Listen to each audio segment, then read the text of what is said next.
touch the workstation. We need to talk about your call logs. My call logs? What is this?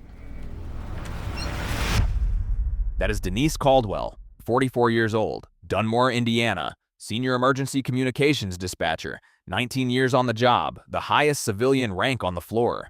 She is mid-shift at Terminal 7 on a Tuesday morning. She has no idea investigators have spent 3 months pulling every call log from her workstation. She came out cooperative, calm. She still thinks this is about something else. 312 calls terminated from your station. People called for help, and the line went dead. I was overwhelmed. You don't know what's like in here. Every emergency call made in Harwick County, Indiana, passes through one building, one room, a room with no windows and fluorescent lights in a row of workstations, each one connected to every police cruiser, every fire truck, every ambulance in the county.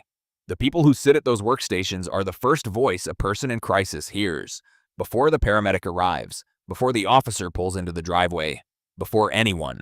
You call because your father has stopped breathing, or because someone is in your house, or because there has been an accident and the car is on fire. And the voice that answers is the only thing between you and silence. That voice is supposed to stay on the line. That is Denise Caldwell, 44 years old, Dunmore, Indiana, senior emergency communications dispatcher, 19 years on the job, the highest civilian rank on the floor. She is mid-shift at Terminal 7 on a Tuesday morning. She has no idea investigators have spent 3 months pulling every call log from her workstation. She came out cooperative, calm. She still thinks this is about something else. The officer says, "We have records showing 312 emergency calls terminated from your workstation." And the woman standing in the parking lot of the Harwick County Emergency Communications Center says, "I was overwhelmed." She says it again when he tells her to turn around. She says it quietly, almost to herself, as if she is the one who deserves to be comforted. I was overwhelmed. Her name is Denise K. Caldwell. She is 44 years old. She was a senior emergency communications dispatcher, the highest civilian rank available to floor personnel at the Harwick County Emergency Communications Center, 4490 Meridian Drive, Dunmore, Indiana. For 19 months, people called 911 and she ended the call 312 times. She said it again. I was overwhelmed. Denise Caldwell sat at a government workstation and heard people asking for help and pressed a button and made them disappear. What happened to some of them afterward is something this county will spend years trying to account for. If you've never heard of this case, you're about to. Stay with us. When you hire someone to answer emergency calls, you are placing the most vulnerable moments of other people's lives in their hands. Subscribe. We cover cases like this every week. Denise K. Caldwell was born on February 9, 1979, in Rockfield, Indiana, the second of 3 children born to Gary Caldwell, a warehouse foreman at a corrugated packaging plant who made $14.40 an hour, and Joanne Caldwell, who worked part-time as a school cafeteria aide and part-time raising the 3 kids in a 2-story wood frame house on Sycamore Terrace with a chain-link fence in the back and a broken gutter above the front door that Gary kept meaning to fix. Denise was the middle child in the way middle children sometimes are. Not the oldest with the responsibility, not the youngest with the latitude. Just present, reliable, easy to miss in a room, and easy to depend on when you needed something done. Her older brother Kevin and younger sister Tracy both remembered her the same way when they were interviewed for the internal review. She was the one who knew where everything was. She graduated from Rockfield Central High School in June 1997, third in her class, with a reputation as someone who kept her head when other people lost theirs. A teacher in the district, Gerald Farrow, who taught Caldwell in both sophomore and junior English, told investigators she had what he called dispatch calm, a term he did not know was literal at the time. She didn't panic. She didn't amplify. She absorbed. She enrolled at Winbrook Community College in the fall of 1997 and completed an associate's degree in criminal justice in May 1999, graduating with a 3.7 GPA. She worked nights at a 24-hour diner on Route 41 called Manny's, $6.80 an hour plus tips. And she was, by all accounts, very good at it. She knew the regulars' orders. She did not lose her composure when the Saturday night rush hit. She brought the check before you asked. She applied to the Harwick County Emergency Communications Center for the first time in August 2001 at the age of 22. She passed the Standardized Communications Assessment on her first attempt, 94th percentile. She passed the psychological evaluation. She passed the background check. She sat for a hiring interview with then Director of Communications Paul Herring and his deputy Sandra Oaks on September 4, 2001, and was offered a position as a trainee dispatcher 7 days later at a starting salary of $31,200 per year. Herring, who retired in 2017, told investigators he remembered her clearly. She was the calmest person in the room. That was the sentence he kept using, the calmest person in the room. Within 4 years, she had been promoted to dispatcher second class. Within 8 years, she was senior dispatcher. She had worked the overnight shift, the holiday shifts, the New Year's Eve shift. She had worked the night of the tornado warning in April 2009 when the center handled 1,400 calls in 6 hours. She had, by every metric available, done her job. She bought a house in November 2013, a 3-bedroom ranch on Dunmore Circle in the village of Ashford, 11 miles from the communications center, with a $141,000 mortgage and a white gravel driveway and a bird feeder she kept stocked in the side yard. She drove a 2014 gray Honda Accord. She had a cat named Biscuit. She went to the same diner for breakfast every Sunday morning, always ordered the same thing: 2 eggs scrambled, wheat toast, black coffee, and left a $5 tip. People who knew her in that context thought she was pleasant, dependable, the kind of person who would help you move furniture and not make a thing about it. There was nothing about Denise Caldwell on the surface that would have told you what she was doing at work. The Harwood County Emergency Communications Center handles all 911 dispatch for a county of 214,000 residents across 9 municipalities and an unincorporated rural area covering 612 square miles. On any given shift, between 4 and 6 dispatchers work the floor simultaneously, seated at individual workstations equipped with a dual monitor display, one for call intake, one for unit tracking, a headset, and a physical keyboard interface with a hard disconnect key, a feature designed for use in the event of a threatening or abusive caller. Each call is logged automatically: time of connection, duration, disposition code entered by the dispatcher, and a digital recording. Disposition codes include C for completed, R for referred, T for technical disconnect, and a range of subcodes for specific call types. Supervisors receive a daily log summary. Anomalies are flagged only if a threshold is crossed on a per-shift basis. The threshold as of April 2021 was set at 7 technical disconnects per shift before a supervisor notification was triggered. That number had been set administratively in 2014 and had not been reviewed since. It was not designed to detect a pattern occurring across dozens of shifts over 19 months. The system was built on one assumption: that the person in this position would do their job. It did not account for Denise Caldwell. She had applied for a shift supervisor position twice. Once in March 2019 and once in September 2020. She was passed over both times. The second time, the position went to a man 11 years her junior, Derek Pell, who had been with the center for 4 years to her 18. Caldwell filed a formal grievance in November 2020. The grievance was reviewed and dismissed in January 2021 by Deputy Director Sandra Oakes, the same woman who had been in the room when Caldwell was hired 20 years earlier. Oakes noted in the dismissal letter that Pell's selection was based on demonstrated leadership metrics and that no procedural violation had occurred. The letter was 2 paragraphs long. Caldwell signed the acknowledgement of receipt on January 29, 2021. She was back on the floor the following Monday. The first call she terminated without cause was on April 7, 2021 at 11:22 p.m. The caller was a woman named Teresa Odom, 38, a home health aide who was calling from her personal cell phone to report what she believed was a gas smell in a client's apartment on the 3rd floor of a building on Fairview Court in Dunmore. The call connected to Caldwell's workstation. 22 seconds in, it ended. The call record showed a T code: technical disconnect. Teresa Odom called back. The second call went to a different dispatcher who dispatched the Dunmore Fire Department. The apartment was evacuated. There was a faulty valve in the kitchen. No injuries. Odom, speaking to investigators 2 years later, said she assumed the first call had simply dropped. That happens sometimes. You called back. She didn't think anything of it. The T code sat in the log. No flag was generated. Nothing happened. And so Denise Caldwell did it again. By June 2021, she had done it 41 times. The calls were spread across her shifts, never clustered so tightly that a single shift report looked unusual, never zeroed in on one category of caller.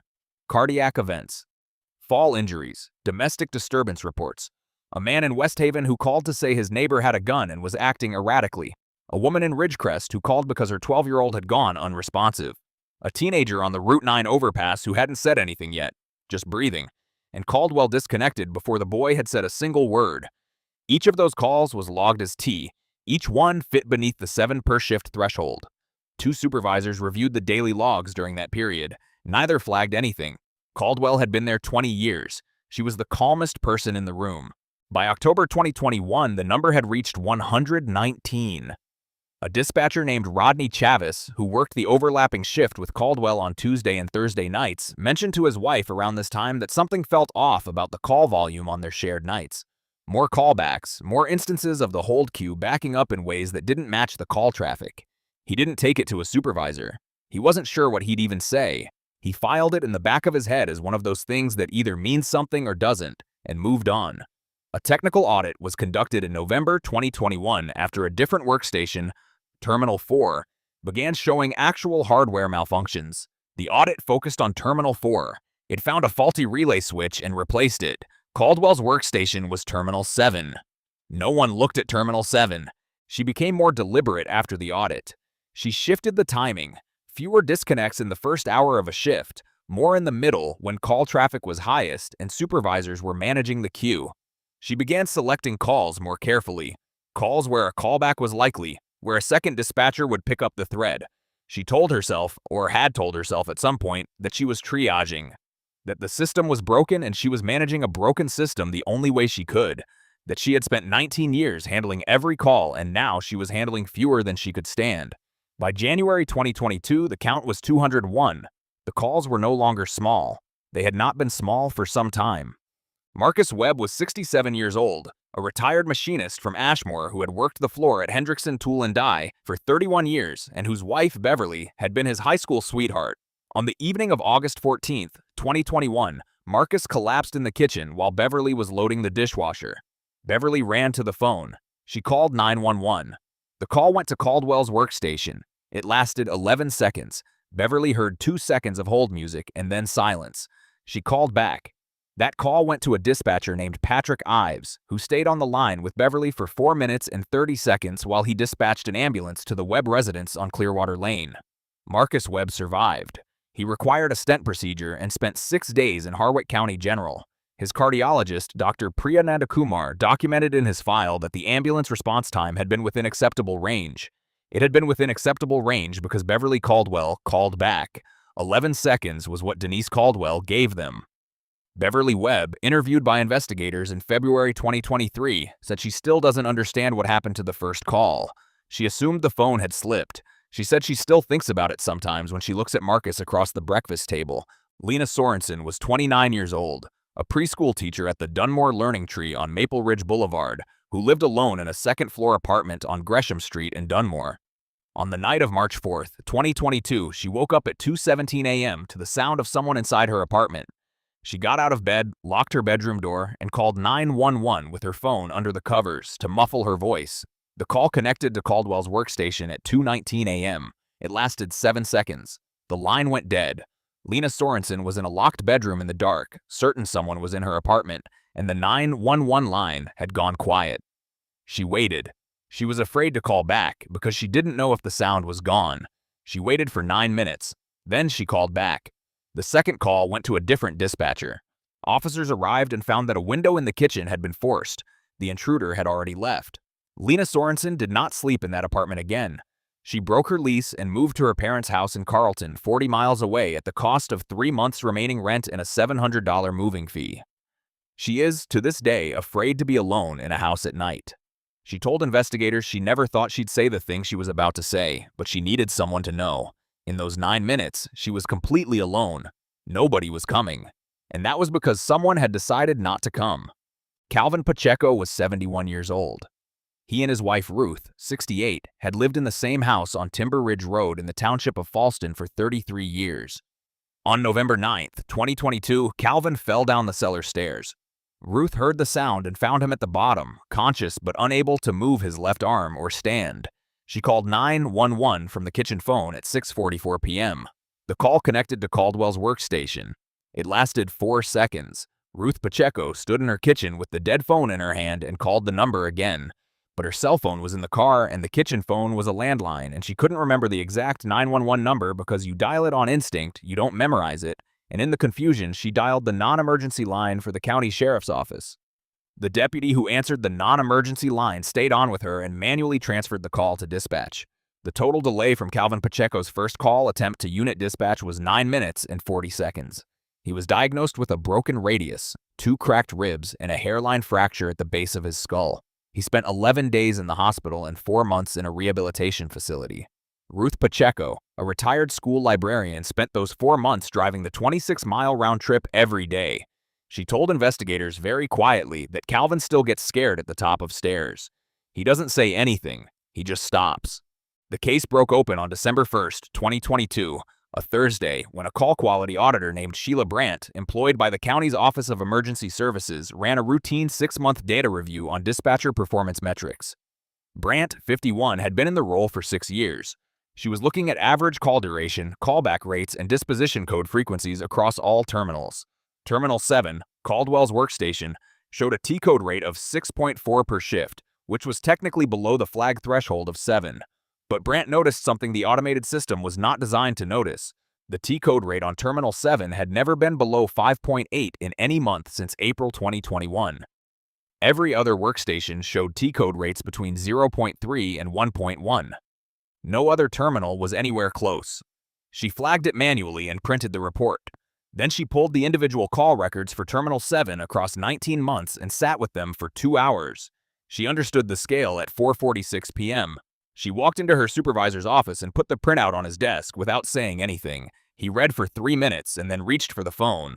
The case was assigned to the Indiana State Police Division of Criminal Investigation and given to Special Agent Thomas Barre, 48, who had spent 22 years investigating public corruption and criminal misconduct in public sector roles.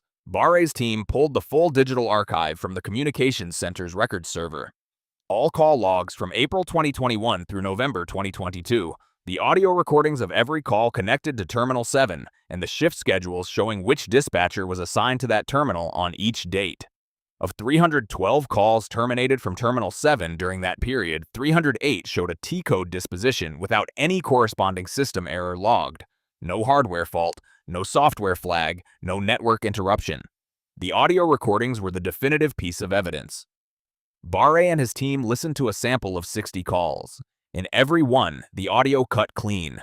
Not a fade, not static, not the digital blip of a hardware failure. A hard stop, the sound of a key press. Barre, describing this moment in his affidavit, wrote, "The recordings are consistent with deliberate manual termination in 308 of 312 documented instances." The critical physical piece of evidence was a USB drive recovered from Caldwell's locker at the Communications Center during the search on March 14, 2023. The drive contained a file, a personal log maintained in a password-protected spreadsheet, in which Caldwell had tracked, in her own words, what she called managed drops. The log began on April 9, 2021, 2 days after the first documented incident. It contained 278 entries before it stopped in September 2022. The entries were brief: a timestamp, a shift notation, and a single column labeled reason in which Caldwell had written repeatedly over more than a year. Volume, or queue, or policy. On 31 entries, the reason column was blank. Barre told investigators he had seen a lot of documentation in 22 years. He had never seen someone keep a log. On March 14, 2023, at 7:02 a.m., Special Agent Barre and a team of 4 officers arrived at the Harwick County Emergency Communications Center. Caldwell was already in the building. She had arrived at 6:50 a.m. for a morning shift, signed in at the front desk, and walked through to the locker area. She was intercepted in the parking lot at 7:18 a.m. when she stepped outside on what her time card would later show was a scheduled break. She was standing on the asphalt by the fleet vehicles, reading glasses pushed up on her forehead when the officers approached. She initially assumed it was a departmental matter, parking, she said, or the grievance. When Officer Darren Cole told her it was about her call logs, she went still. She did not run. She did not raise her voice. She crossed her arms. She said that calls drop, that the system had technical issues, that she had worked there 20 years and she knew how unstable the infrastructure was. When Cole listed the charge basis and the call count, 312, she shook her head slowly and said, "I was doing my job." Then she said, "I was overwhelmed." When Cole told her to turn around, she said it one more time.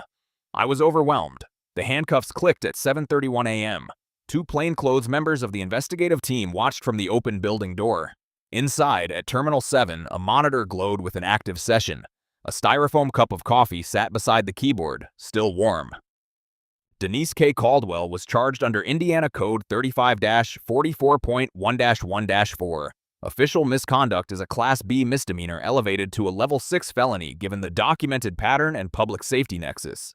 Indiana Code 3542.1.1, criminal recklessness causing serious bodily injury, a Level 5 felony, applied to a subset of calls where documented medical harm resulted from the delay, and 18 separate counts of failure to perform a duty resulting in potential bodily harm.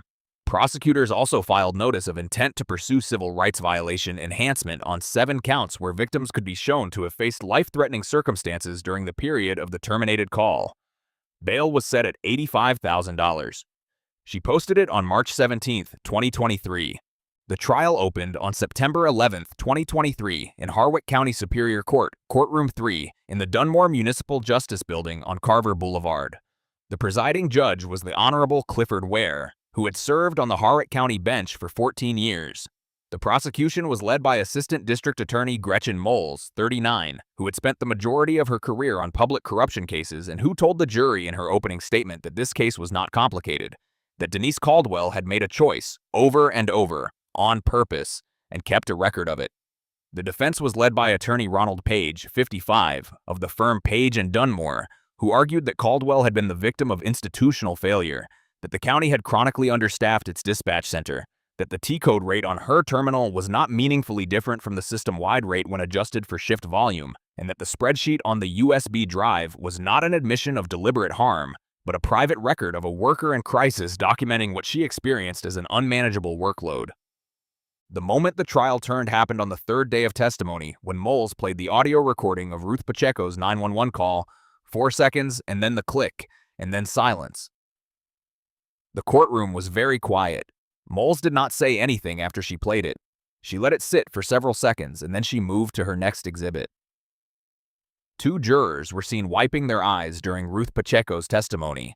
Pacheco, who is 68 years old and retired, sat in the witness box in a gray cardigan and spoke about her husband at the bottom of the cellar stairs and described very precisely the experience of standing in her kitchen with a dead phone and being unable to remember how to dial 911 again.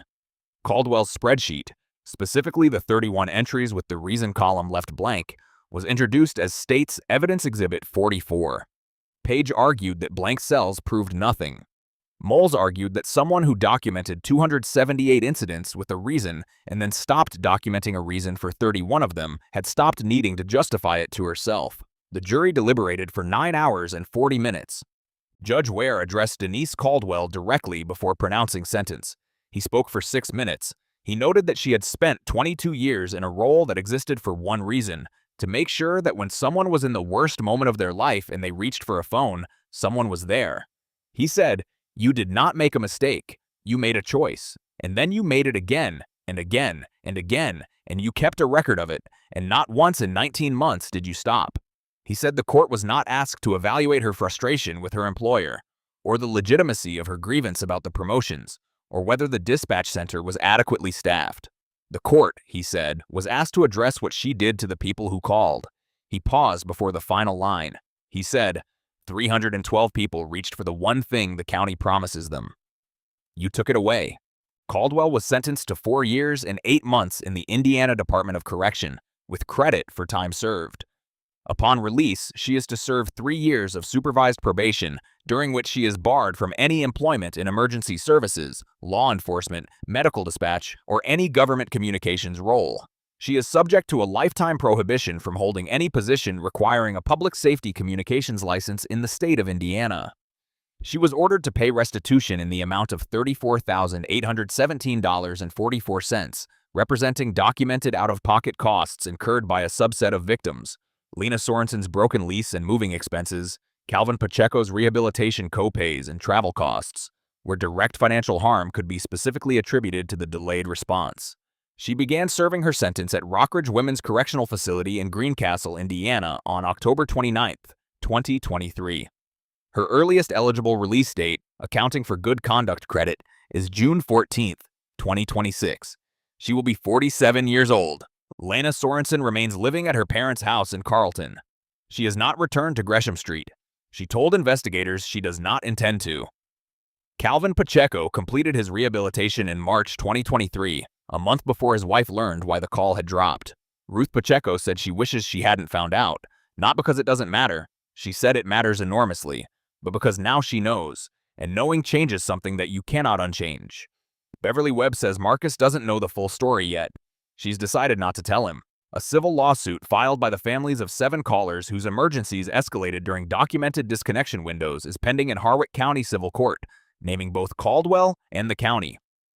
The county has since reduced the T-code flag threshold from 7 per shift to 2, instituted a real-time supervisor monitoring protocol on all terminals, and commissioned a full structural audit of its dispatch oversight procedures. None of these changes existed on the day Denise Caldwell walked into the building for the last time. On the morning of her arrest, at the workstation she had sat at for over 2 decades, a session was still open on the monitor.